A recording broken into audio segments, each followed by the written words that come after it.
Sponsored by the Arts Alliance of Yamhill County, produced by Meadow Lake Studios.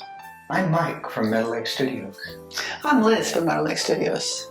Since 2006, we've produced arts and culture shows documenting the rich cultural scene in Yamhill County. For 19 years, Linda Philippi was a host of Arts Alive, and it was a premier TV show covering arts and culture in our county. It was a real loss a few years ago when she decided to retire.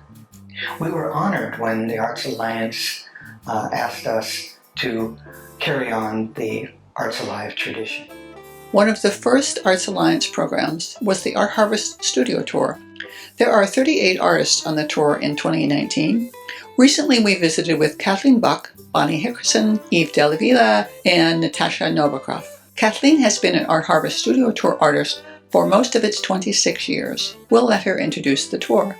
I'm Kathleen Buck, and I'm one of the Art Harvest Studio Tour artists, which is every October. This year it is October 4th, 5th, and 6th, and 11th, 12th, and 13th. And this year I'm showing with Kathy Thompson and Linda Workman-Morelli at the House of Whispering Firs on Jaywood. I'm fairly remote on my normal studio, and I don't get very good attendance. And so we thought, Kathy didn't have much wall work this year. I have a ton, and so we thought, let's see if we can increase attendance by having 3 in one area. Perfect. I think it was 26 years ago. Art Harvest Studio Tour was started in Yamhill County. I wasn't one of the first ones.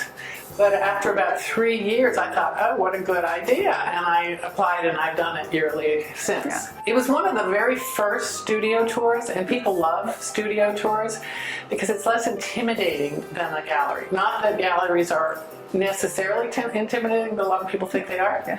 And so they can come into your studio, they can talk to you, they can see you working, they can maybe buy something, maybe not. Their kids can come free and can learn a little bit of art. You know, what's your favorite piece? Talk about how it was done, that kind of thing. So it's a really fun thing to do. After a while we thought, oh, let's just get buttons. If someone buys a button and they've got a button on, no one ever asks if they paid, because it's obvious they paid, they've got a button. So we have a piece of art on these buttons, and you can come any order, all 6 days or just one. It's up to you. And they're all over the county. So there's a cluster in the Newburgh area, there's a cluster in the McMinnville area, there's a cluster in Amity, and there's some in Sheridan. And every year there's a few new artists. Yeah. And there's a lot of continuation artists. We have a beautiful catalog that has description of the artist's intent and of how to get to the artist's studio. There's a picture of their work. There's an alphabetical and then a by region index to get you either, I really only want to see potters or filters or whatever, you can figure that out. Or I want to see the whole area. Let's go to all of Newburgh this weekend. So, and then there's a map in the back that helps, although nowadays a lot of people just use GPS, but the maps help. And then there are signs, and the more remote people put up a lot of signs, and you can get there just by following signs. Or if you're in downtown McMinnville, there may be fewer signs because it's clustered. But these bright yellow Art Harvest signs can get you when you're driving along. I'm fairly remote, so I have keep going. So go straight signs, and a lot of people say, I was just beginning to think I was lost, and there was your sign, and I found you. It is artist run. Artists have to pay an amount to get in. They are juried, and they have to have a body of work, and the work has to be of a high enough quality that they get juried in. they also have to agree to volunteer to a certain number of hours of work or pay more money. And so it's really artist run. Now, for many, many years, it was entirely artist run. And I paired with Susan Day for 5 of those years to actually run it. And I was on the Arts Alliance board at the time. And Arts Alliance is our umbrella organization that gives us nonprofit status, and is a wonderful organization, and you should all join. I ran it with Susan, and it took hundreds of hours. So we finally have a paid coordinator who paid a little, but who does some of the repetitive work. But in general, artists are doing it all. They are drawing the maps, they are, and making sure they're accurate. They are putting together the catalog and proofreading it. They are doing the distribution to tell people about us. You know, all the different jobs. People are asked, what's your strength? And they hopefully get a job or two that's within that. And so you have to do some hours, and you have to promise to be open the whole tour. It's from 10 to 5, 6 days, two different weekends, because we don't want the situation of having someone drive all the way to somewhere remote and nobody there. And that did happen a few times, but we really try not to have that happen. But we were one of the first, and we are one of the oldest, and I think we have some of the best artists. And there's a great variety of artists. I mean, the artists go from 2D work, felting, jewelry, clay, all sorts of different things. So if you get a catalog and look through, and you can pick your route based on what kind of art you like, or like what area, or go see them all. As Kathleen says, there are many different kinds of art to see on the tour, and every year returning artists produce new work. Most artists are very willing to talk about the details of making their art. I generally have been doing somewhat figurative work. Then I started doing figurative with an abstract background, emerging from it. For this painting, I put down some acrylic medium randomly. Where the medium is, it doesn't take the paint. Where the canvas is, it does, or the paper.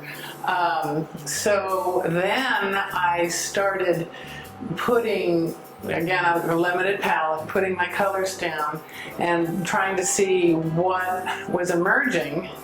And of course the girl emerged right away. But then I saw the man with the hat and the serape and the dog. And so I was, there's actually 3 figures emerging from this. And where the product is, light paint, but took it off and refined it a little. But basically, this was a happy accident of figures emerging. You do a lot of back painting and a little bit of painting on the figure, but mostly once you see something, you just bring it out. And I have another one which was starting as a pure abstract, and all of a sudden this guy was there. Oh, okay. And so a man walking down a road with choices of places to go. And it's totally, the figure just comes, it just emerges. Because once you start seeing things, you make it come back more. So this is one that I had originally done an abstract background, and the person just sort of appeared, and I painted it, and it was never right. It was, the abstract background was weak. I didn't have a variety of sizes and shapes. I hadn't, okay, that's the other thing you want to do, is you want to say, do I want square shapes? Do I want round shapes? Do I want a combination? And you want to go for big, little, and small, all the painterly things. You want to plan before you do your abstract.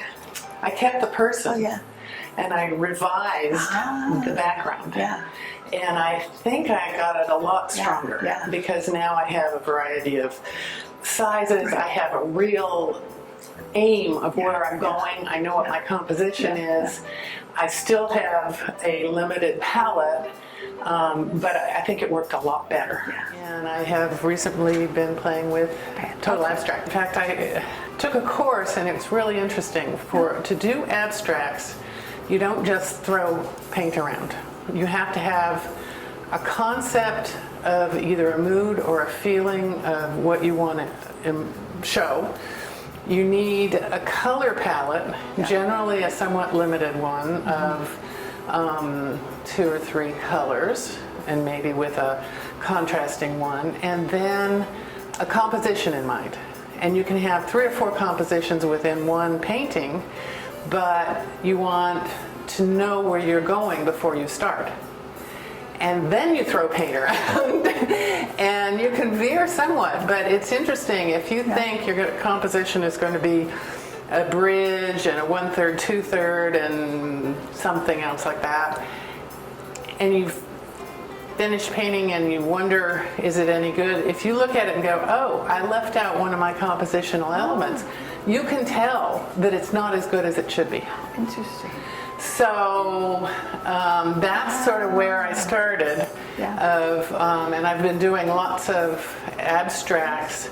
I still do a fair amount of bring it back to reality somewhat. So my Grand Canyon was a total abstract, and then I just making marks on paper, turning it, making texture because I love texture, and then I said, well, what is it? And I thought it looked canyon-like, and so then I sort of resolved it. And I think it's a lot more rocky, canyon-like than had I said, I'm going to paint a Grand Canyon. Some of them are realistic. I love hummingbirds. They were feeding, and I thought it was very cool that the snow was on the branches and you could see it through the feeder, and so sometimes I am going to realism, although not photorealism. But I do like having, like that one was, the mountain was started entirely abstract. Put paint down, and again, I had an idea of where I was going. That I wanted a 1/3, 2/3 composition, that I had a limited palette, that I wanted to connect in a cruciform. I had all the things I talked about earlier in mind. And basically I started with leftover paint from a different painting. Don't want to waste paint, put a little down on something and decide later what it is. But when I was planning the composition, I was looking at the colors I had. Okay, that's my color scheme. And I decided what my composition scheme would be. And I then made it into a mountain. And I like that one. I think it's very mountain-like, but also really loose and juicy and textural, and that's what I'm going for. Good.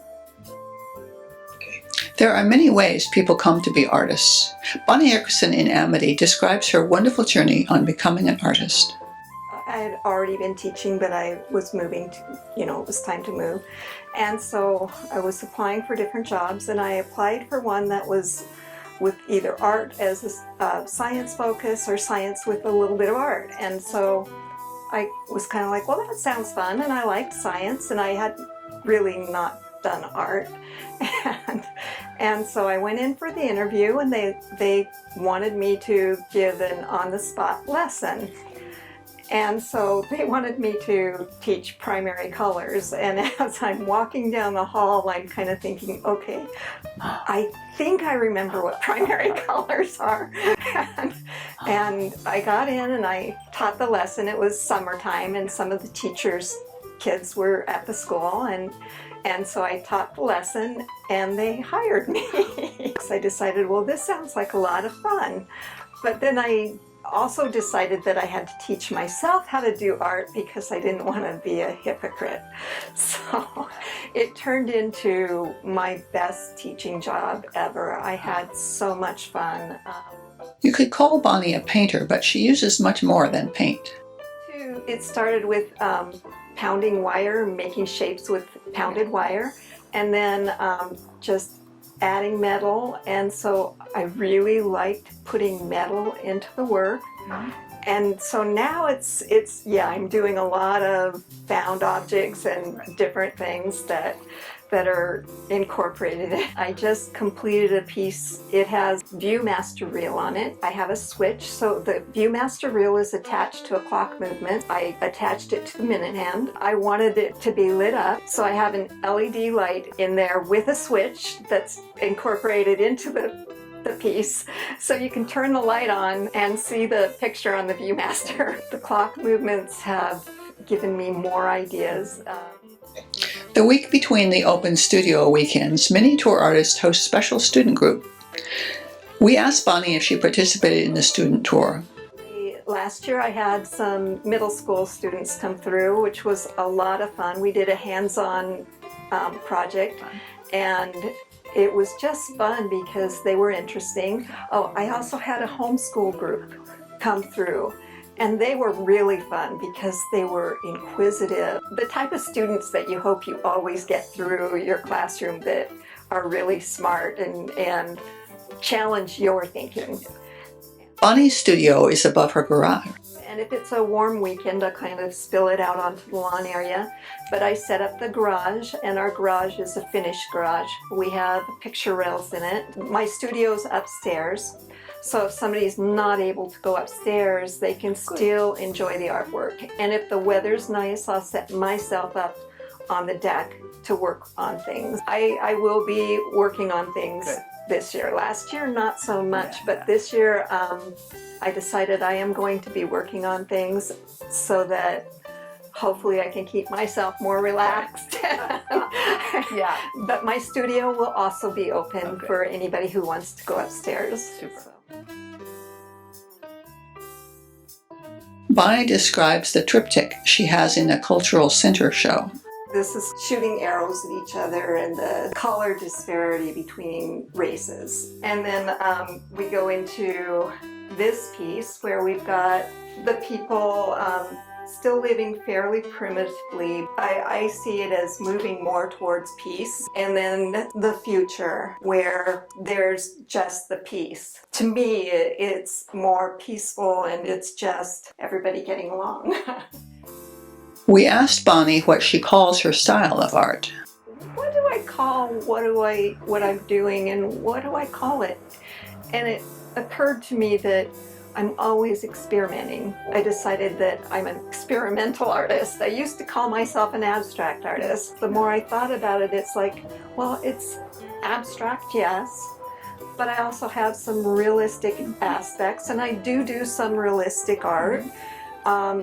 But it's always experimenting. No matter what I'm doing, I'm experimenting.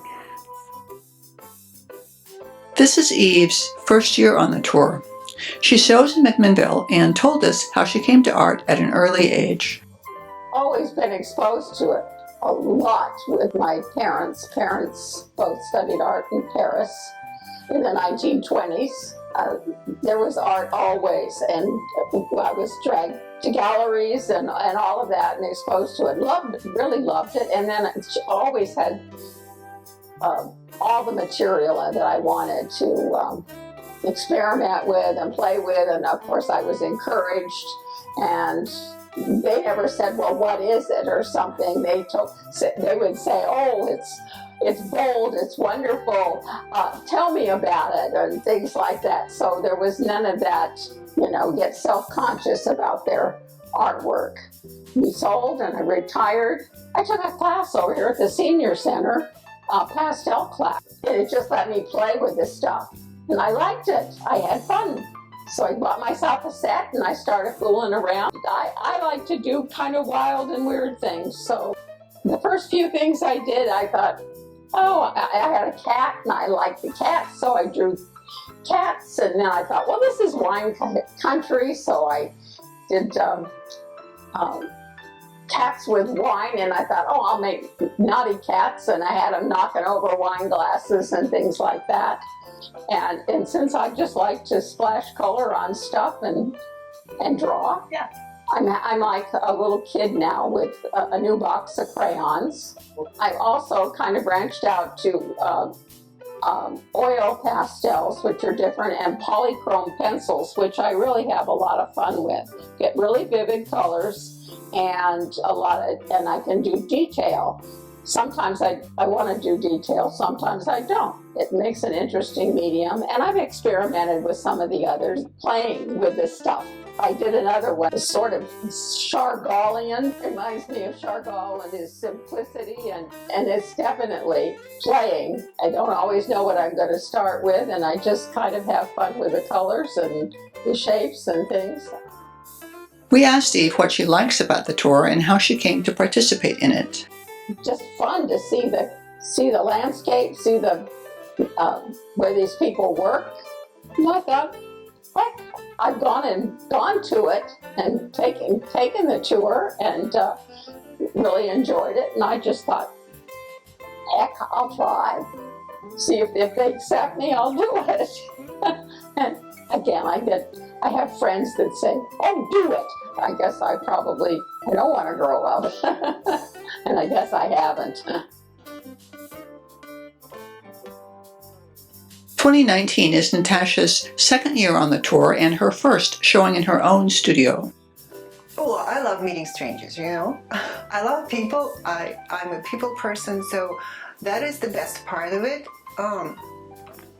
But what is the most that I loved about it? That the feedback. Like, what? You like my paintings? That was so strange to me because I've been sticking them in my closet for several years, right? And all of a sudden, people, oh, you like them? So that was funny. And it was very good because I felt so appreciated, so inspired after that tour. I started painting like crazy. And I got several commission works, so it was really good. We asked her to tell us her favorite part of making art. The main thing is an element of surprise. I love surprises, and they don't happen very often in my life. But about painting, it's like you start with a white canvas, and like 3 hours later, oh, you have a dog. What? You did? That's why I paint fast. That's why I don't like long projects. This is my long project. I started in 2017. That's why I have a hard time finishing it because you should just do it in one sitting. Otherwise, it doesn't work for me. There's no surprise anymore. Natasha works in several drawing and painting mediums. Then I do some drawings just with a pencil, but I also like pastels. When I just get bored or get tired of those oils that get too messy, I'm like, okay, let's do pastels. Oh, and they feel so good. They're so soft, and oh my goodness, yeah, I like pastels too. We asked how her childhood helped her art. Yeah, I've been thinking about that too, you know. I think I didn't know how to draw when in childhood, but I liked coloring projects. I had those paper dolls and I had all of those fashion magazines, so I made all of that clothes for them. Yeah, and that was my favorite. That was my hobby, I guess, at that time. It also gave me a base for color, you know? Because now I'm working with a color, right? It's like, what? Not only at home, but at work, having a job with color. It's like, what? I am good with color as well? So I guess that's when it started too, you know? And you do it for yourself. Mm-hmm. That's what I recently heard. Somebody told me that. You do it for yourself. Yeah. You do it to satisfy your soul. We hope you enjoyed Arts Alive. Sponsored by the Arts Alliance of Yamhill County. Produced by Mirror Lake Studios. Thanks for watching.